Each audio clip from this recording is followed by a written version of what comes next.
CJI Sanjeev Khanna की सख्ती के बाद कठमुल्ला कहने वाले जज की बदल गई बेंच।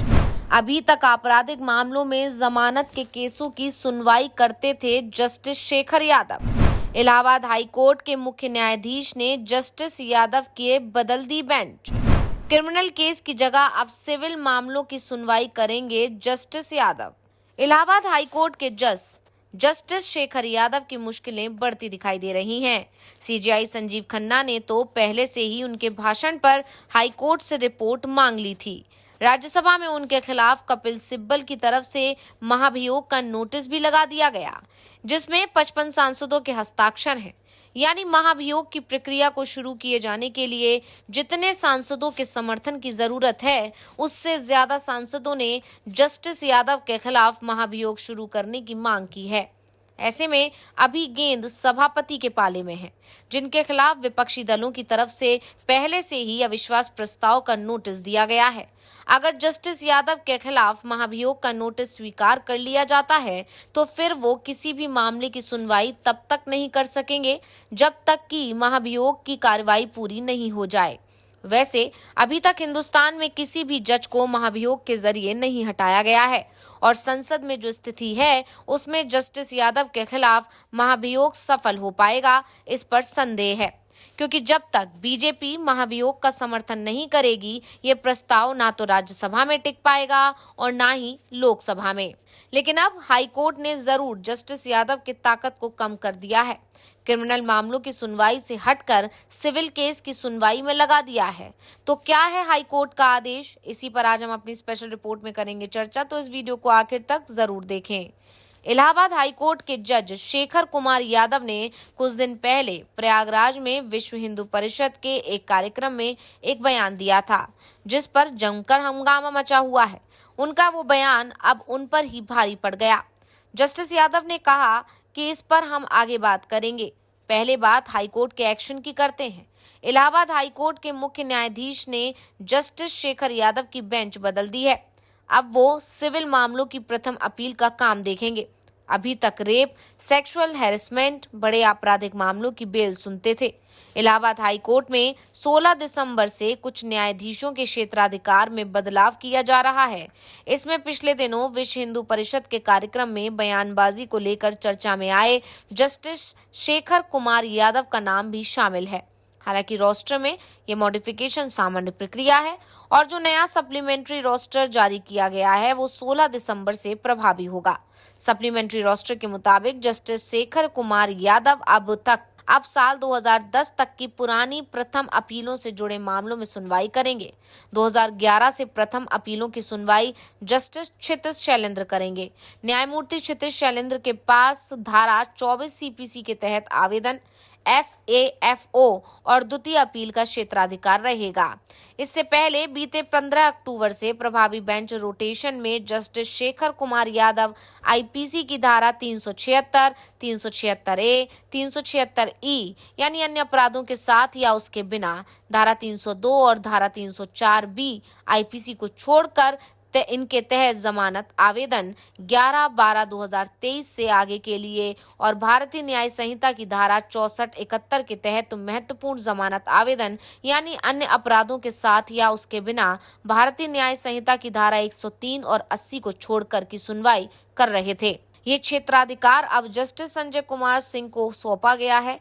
इस सप्लीमेंट्री रोस्टर के मुताबिक अब जस्टिस समित गोपाल भ्रष्टाचार निवारण अधिनियम से संबंधित मामले, CBI की ओर से जांच किए गए मामले, प्रवर्तन निदेशालय की तरफ से जांच से उत्पन्न मामले, NRHM और गाजियाबाद GPF घोटाले के मामले, सांसदों, विधानसभा सदस्यों और विधान परिषद सदस्यों से संबंधित आपराधिक मामले, 2015 के बाल न्याय अधिनियम की धारा 102 के तहत दायर आपराधिक संशोधन पर सुनवाई करेंगे। तो अब हम आपको बताते हैं कि आखिर जस्टिस शेखर यादव ने कौन सा बयान दिया था, जिस पर हंगामा मचा हुआ है। इलाहाबाद हाई कोर्ट के जस्टिस शेखर कुमार यादव प्रयागराज में विश्व हिंदू परिषद की लीगल सेल्स के एक कार्यक्रम में शामिल हुए थे, जहां उन्होंने बयान दिया। उसे लेकर विवाद थमता नहीं दिख रहा है। जस्टिस यादव ने कहा था कि मुझे ये कहने में कोई हिचक नहीं है कि ये हिंदुस्तान है और ये देश यहाँ रहने वाले बहुसंख्यकों की इच्छा से चलेगा, लेकिन ये जो कठमुल्ला है ये सही शब्द नहीं है, लेकिन कहने में परहेज नहीं है, क्योंकि वो देश के लिए बुरा है, घातक है, देश के खिलाफ है, जनता को भड़काने वाले लोग हैं, देश आगे ना बढ़े ऐसा सोचने वाले लोग हैं, उनसे सावधान रहने की जरूरत है। उन्होंने कहा कि हमारे देश में हमें सिखाया जाता है कि छोटे से छोटे जानवर को भी नुकसान ना पहुंचाएं, चींटियों को भी ना मारें, और ये सीख हमारे अंदर समाई हुई है।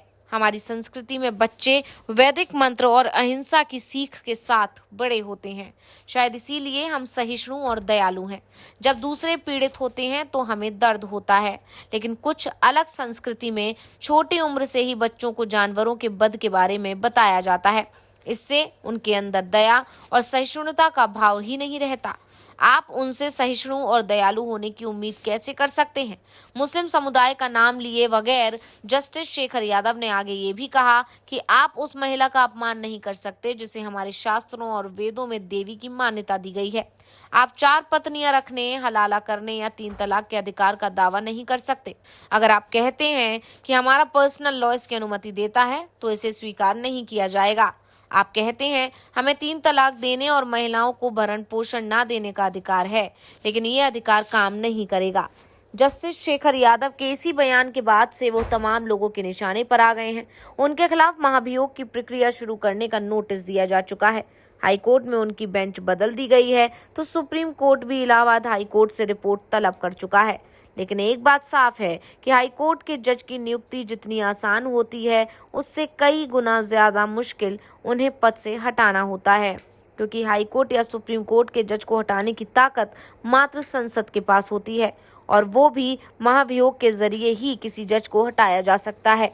ये प्रक्रिया कितनी कठिन होती है वो इसी से समझा जा सकता है कि आज़ादी के बाद से आज तक भारत में किसी भी जज को महाभियोग की प्रक्रिया के जरिए नहीं हटाया गया है।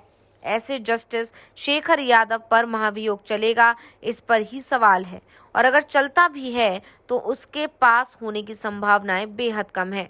उसका सबसे बड़ा कारण तो ये है कि जज के किसी बयान को लेकर उसके खिलाफ महाभियोग चलाने का कोई नियम नहीं है। सिर्फ जज के कदाचार या भ्रष्टाचार के मामले में संलिप्त होने के चलते ही उस पर महाभियोग चलाया जा सकता है।